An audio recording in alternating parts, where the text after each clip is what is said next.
In this video, we are going to see that if you want to connect your Discord application on your mobile to the YouTube app so that it can connect directly using an API into Discord, here is how you can easily do it. First of all, just click on the bottom right hand corner where it says You. It will take you to the profile of yours. On the top right, you will find this gear icon. Just click on that.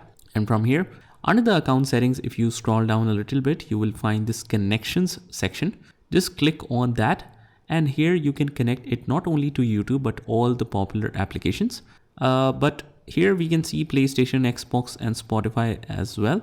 But if you want to search for YouTube, just click on this plus 18. And here is the list of all the applications that you can connect to. Click on YouTube. We simply need to sign in from one of the IDs that we use. Click on continue. And as you can see, it is connected to your YouTube account to Discord. You can find the connections here in the connection list as well. So that's how you do it. I hope you found this video helpful, and if you did, hit the like button and subscribe to our channel, and I will see you in the next one.